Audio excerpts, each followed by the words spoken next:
আপনারা দেখছেন TVN24 news network. সবশেষ আপডেটে স্বাগত জানাচ্ছি আমি শোয়েব আক্তার। আমেরিকা সফরে এসে ব্রিটেনের রাজা তৃতীয় চার্লস একদিকে যেমন কূটনৈতিক সৌজন্য বজায় রেখেছেন, অন্যদিকে সূক্ষ্মভাবে প্রেসিডেন্ট ডোনাল্ড ট্রাম্পের নীতির বিরুদ্ধেও ইঙ্গিতপূর্ণ বার্তা দিয়েছেন। ওয়াশিংটনে তার এই সফর এমন এক সময় অনুষ্ঠিত হচ্ছে যখন আমেরিকা ও ব্রিটেনের সম্পর্ক ইরান যুদ্ধ এবং নেটো নিয়ে মতবিরোধের কারণে টানাপোড়েনের মধ্য দিয়ে যাচ্ছে।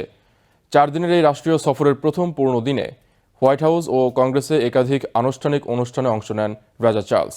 সফরের মূল উদ্দেশ্য ছিল দুই দেশের দীর্ঘ 250 বছরের ঐতিহাসিক সম্পর্ককে তুলে ধরা। তবে আনুষ্ঠানিকতার আড়ালেও তার বক্তব্যে উঠে আসে বর্তমান রাজনৈতিক বাস্তবতা। কংগ্রেসে দেওয়া ভাষণে রাজা চার্লস হালকা রসিকতার মাধ্যমে বলেন, ব্রিটেন ও আমেরিকার মধ্যে প্রায় সবকিছুই মিল রয়েছে, শুধু ভাষা ছাড়া। তার এই মন্তব্যে হাসির রোল পড়ে গেলেও ভাষণের বিভিন্ন অংশে তিনি স্পষ্টভাবে ট্রান্স আটলান্টিক জোটের গুরুত্ব তুলে ধরেন, যা ট্রাম্প প্রশাসনের সাম্প্রতিক অবস্থানের প্রতি একটি পরোক্ষ জবাব হিসেবে দেখা হচ্ছে।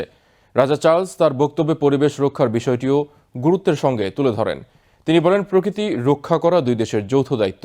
উল্লেখ্য, ট্রাম্প প্রশাসন জলবায়ু চুক্তি থেকে সরে দাঁড়ানোর সিদ্ধান্ত নেওয়ার পর এই ইস্যুতে দুই দেশের মধ্যে মতপার্থক্য তৈরি হয়েছে। এছাড়া তিনি তার রয়্যাল নেভিতে কাজ করার অভিজ্ঞতার কথাও তুলে ধরেন। সাম্প্রতিক সময়ে ব্রিটেনের সামরিক সক্ষমতা নিয়ে ট্রাম্পের মন্তব্যের প্রেক্ষাপটে এটি একটি কৌশলী বার্তা হিসেবে বিবেচনা করা হচ্ছে।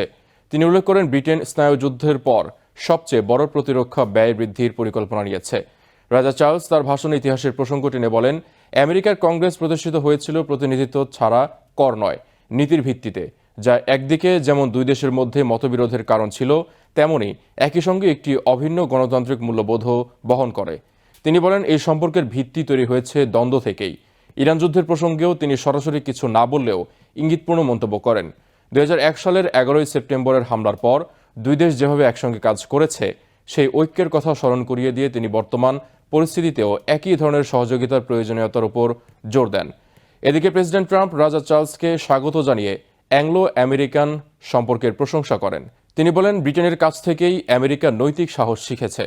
দিনভর বিভিন্ন অনুষ্ঠানে ট্রাম্প তুলনামূলক সংযত আচরণ করেন, যা তার স্বাভাবিক রাজনৈতিক শৈলীর তুলনায় ভিন্ন ছিল বলে বিশ্লেষকরা মনে করছেন। হোয়াইট হাউসে রাজাকে রিভিউ অব দ্য ট্রুপস সম্মান দেওয়া হয়, যা কোনো বিদেশি রাষ্ট্রপ্রধানকে প্রদত্ত সর্বোচ্চ কূটনৈতিক সম্মানগুলোর একটি। পাশাপাশি 21 বার গান স্যালুটও দেওয়া হয়। তবে এই সৌজন্যপূর্ণ পরিবেশের আড়ালেও দুই দেশের সম্পর্কের টানাপোড়েন স্পষ্ট। ট্রাম্প প্রশাসন ইরান যুদ্ধ নিয়ে ব্রিটেনের অবস্থান নিয়ে অসন্তোষ প্রকাশ করেছে। অন্যদিকে ব্রিটেনের প্রধানমন্ত্রী কিয়ার স্টারমার স্পষ্ট করে দিয়েছেন, তিনি আমেরিকার প্রতিটি সামরিক অভিযানে অংশ নেবেন না। বিশ্লেষকরা বলছেন, রাজা চার্লস তার সাংবিধানিক সীমাবদ্ধতার কারণে সরাসরি রাজনৈতিক মন্তব্য করতে পারেন না। তাই তিনি তার বক্তব্যে কূটনৈতিক ভারসাম্য বজায় রেখে সূক্ষ্মভাবে বার্তা দেওয়ার চেষ্টা করেছেন। তার এই সফরকে অনেকেই দুই দেশের সম্পর্ক পুনরুদ্ধারের একটি প্রচেষ্টা হিসেবে দেখছেন। ভাষণের এক পর্যায়ে তিনি দুই দেশের সমাজে বিদ্যমান সমস্যার কথাও উল্লেখ করেন, যা অনেকেই জেফ্রি এপস্টিন কেলেঙ্কারির প্রসঙ্গের প্রতি ইঙ্গিত হিসেবে দেখছেন।